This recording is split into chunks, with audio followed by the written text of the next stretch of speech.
घर के मंदिर में जो एक लोटा जल रखा जाता है, उसका लोटा कैसा हो, पीतल का हो, तांबे का हो, और घर के मंदिर में जो एक लोटा जल रखा होता है, उस जल का हम क्या करें? कुछ लोग करते हैं गलती, कंगाल हो जाओगे, बर्बाद हो जाओगे। घर के मंदिर में एक लोटा जल ऐसे कभी मत रखना। साथ ही जानिए दीपक घर में कौन से पदार्थ का रखना चाहिए, तांबे का, लोहे का, पीतल का, या फिर स्टील का, या फिर माटी का। कुछ लोग घर में रखते हैं गलत दीपक और घर हो जाता है बर्बाद। बाती कच्चे कलावे से बनाए या रुई से या फिर सूती हाथ में बंधने वाले कलावे से कुछ लोग करते हैं गलती, जिससे शनि दोष, काल सर्प दोष, मंगल दोष, भयंकर से भयंकर पदोष भी लग जाता है। भक्तों, कुछ लोग यहाँ पर ऐसे भी होंगे जो इस वीडियो को बीच में ही छोड़ देंगे। अगर इस वीडियो को आपको छोड़ना ही है तो अभी छोड़ देना, वीडियो को अधूरा छोड़कर मत जाना। नहीं तो आपको घर के मुख्य द्वार पर जल कैसे छिड़कना है, इस कार्य विधि को पूरा ही देखें। आधा अधूरा देखने से समझ लेना आप माँ लक्ष्मी का अपमान कर रहे हैं।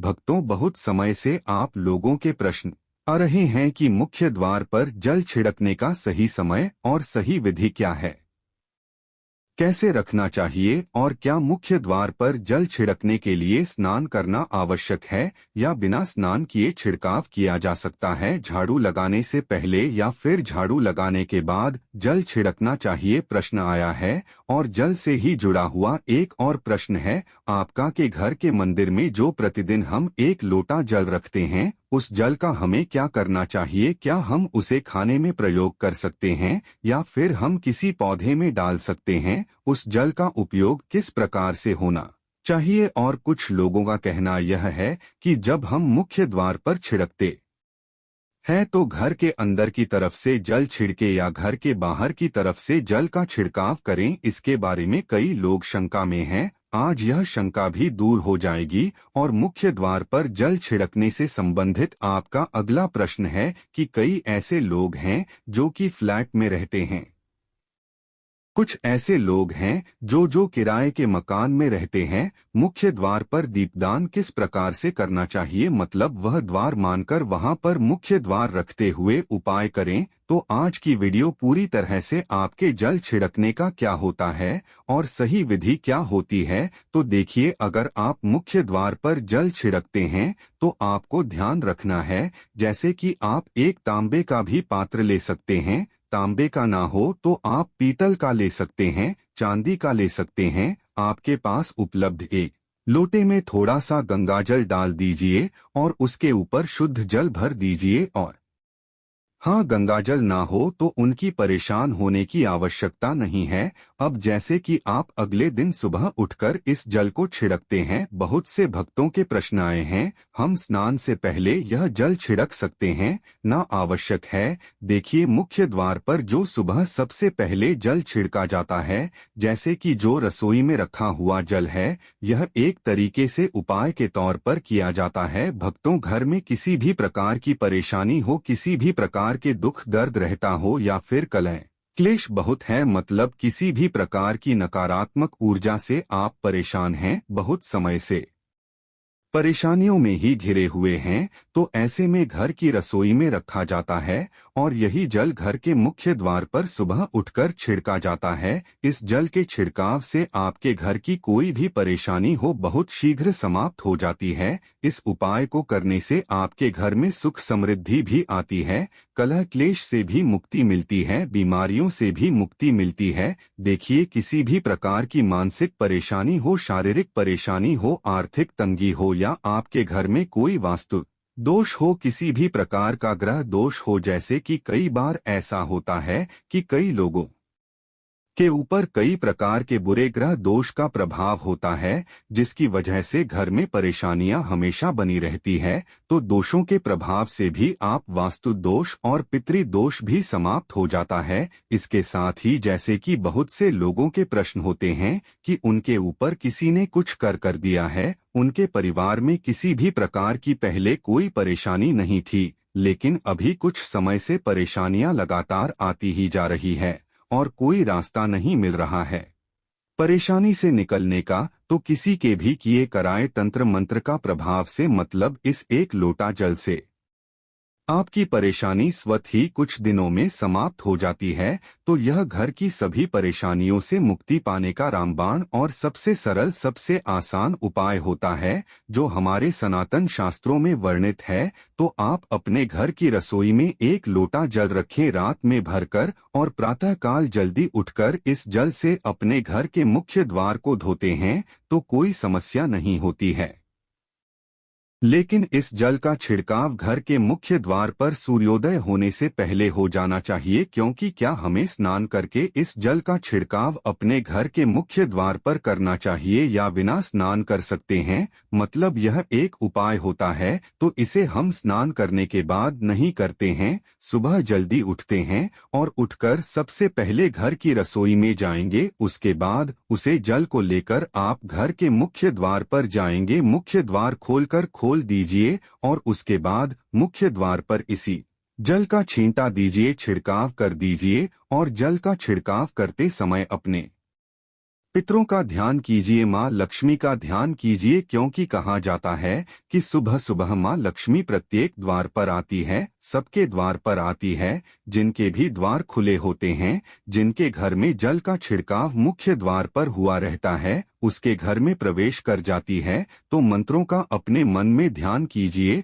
और एक तरह से प्रार्थना कीजिए है, माँ लक्ष्मी आप मेरे घर में प्रवेश करें, मैं आपका स्वागत करने के लिए तैयार हूँ। और इसके बाद अपने पितरों का ध्यान कीजिए, क्योंकि हमारे घर की दहलीज होती है, वहीं पर पितरों का वास माना जाता है। तो जब आप दहलीज पर जल के छींटे देते हैं तो आपके पितृवत प्रसन्न हो जाते हैं और उनका आशीर्वाद भी आपको प्राप्त होता है। तो सुबह जो आप जल छिड़कते, इसके लिए स्नान करने की आवश्यकता नहीं है, बिना स्नान किया भी कर सकते हैं। भक्तों, वीडियो में आगे बढ़ने से पहले आपसे छोटा सा निवेदन है कि कमेंट बॉक्स में जय माँ लक्ष्मी अवश्य लिखें। माँ लक्ष्मी जी, जो भी भक्त इस वीडियो को देख रहा है उसके घर में सुख समृद्धि आए, उसके घर में कोई भी परेशानी नहीं आए और पूरा परिवार सुख शांति से अपना जीवन यापन करे। भक्तों, अगर तुम में से कोई महालक्ष्मी जी को मानता है, तो अगर सच में ही भक्त हैं,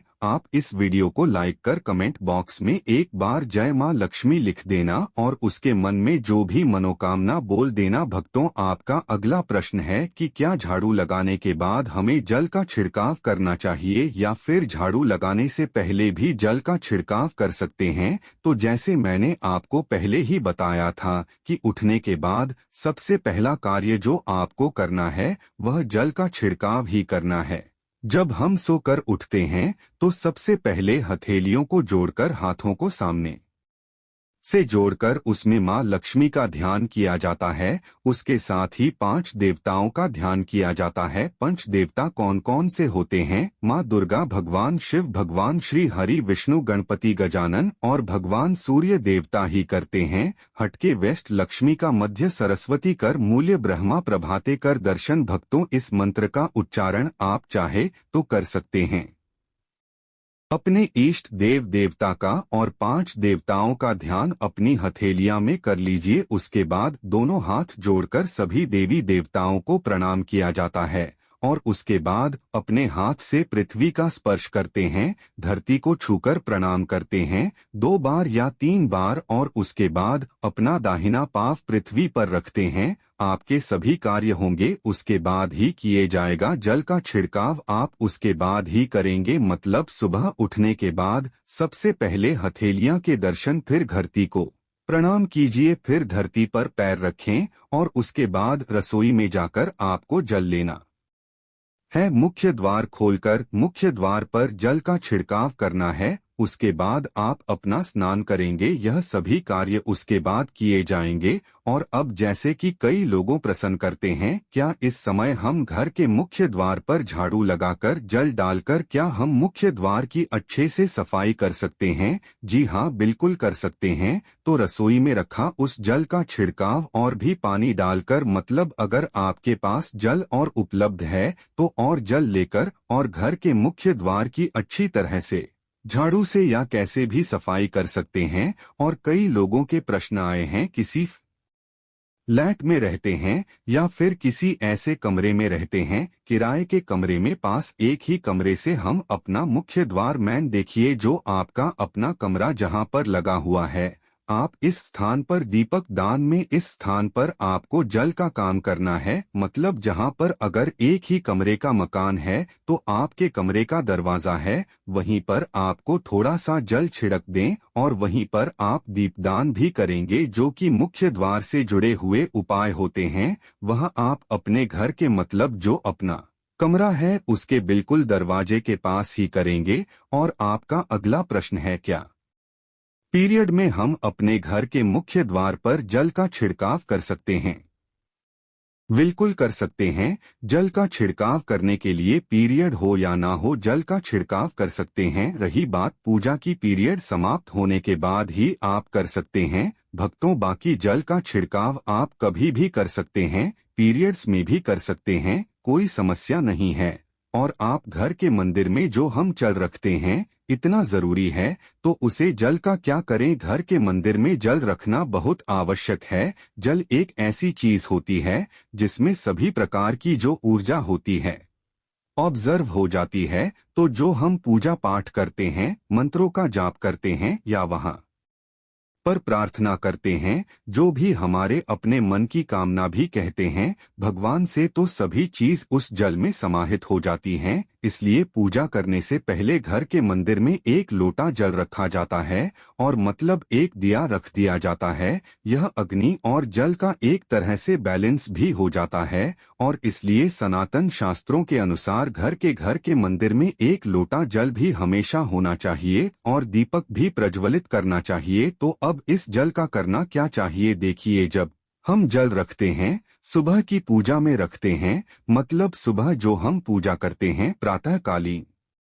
पूजा, उस समय जल रखा जाता है और वह जल हम अगले दिन उठाते हैं। मतलब जब आप अगले दिन पूजा करने जाते हैं भक्तों, स्नान इत्यादि करने के बाद तो आप उस जल को उठाते हैं। सबसे पहले तो उसे जल का प्रयोग सुन लीजिए, आप अपने घर के सारे कमरों में मतलब पूरे घर में उस जल का छिड़काव करते हैं तो इससे आपके घर का शुद्धिकरण हो जाता है, क्योंकि वह बहुत ही सकारात्मक ऊर्जा से भरा हुआ जल होता है। इससे कई बीमारी अपने आप ही दूर हो जाती है। उस जल का छिड़काव करने से किसी भी प्रकार की नकारात्मक ऊर्जा का प्रवेश घर में नहीं होता। किसी भी प्रकार की परेशानी आपके घर में हो, नियमित तौर पर उस जल का छिड़कने से मुक्ति पाए जाते हैं। किसी के करे कराए तंत्र मंत्र के प्रभाव से मुक्ति पा जाते हैं। दूसरा, इसका उपाय आप कर सकते हैं, जैसे कि घर में कोई बीमार है तो आप इस जल को उस व्यक्ति को पीने के लिए दे सकते हैं और यह जल इतना शक्तिशाली होता है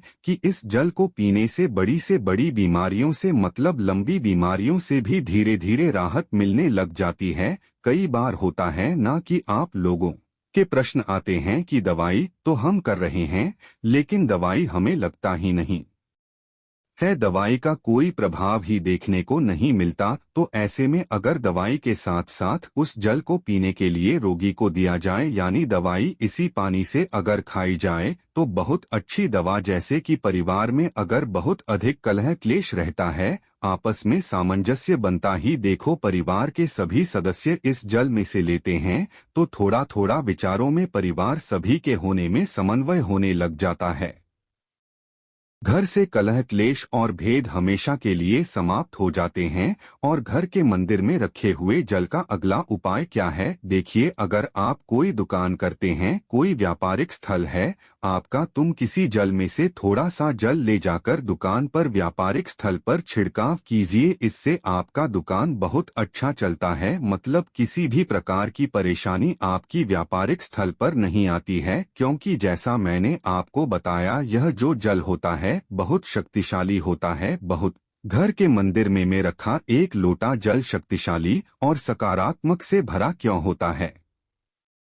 क्यों इसमें सकारात्मक ऊर्जा का भंडार होता है, आइए जानते हैं। देखिए, जल जो होता है अमृत हुआ, मीठे मीठे फल भोजन हुआ, अनाज हुआ, उससे भी बढ़कर माना जाता है। देवी मंदिर में एक जितना आप सुबह दोपहर शाम का भोजन करते हैं, जब हम भगवान की पूजा करते हैं और तांबे के पात्र में या पीतल के पत्र में एक लोटा जल जरूर रखते हैं। जल जो होता है सागर रूपी होता है और यही सागर आपकी नैया पर लगाता है। घर के मंदिर में एक लोटा जल रखने का कारण एक और यह होता है कि जो लोग भगवान को डेली भोजन नहीं करा सकते, तो वह घर के मंदिर में एक लोटा जल रखते हैं, वहां से ग्रहण करें और यह जल रूपी प्रसाद इसके अगले दिन यह सुबह के समय आप प्रसाद समझकर ग्रहण करें। लेकिन याद रहे, घर के मंदिर में रखा लोटा जल कभी भी तुलसी में अर्पित नहीं करना चाहिए। उसके लिए आप अलग से तांबे के पात्र से तुलसी में जल अर्पित कर सकते हैं, क्योंकि यह जल सभी देवी देवता ग्रहण करते हैं,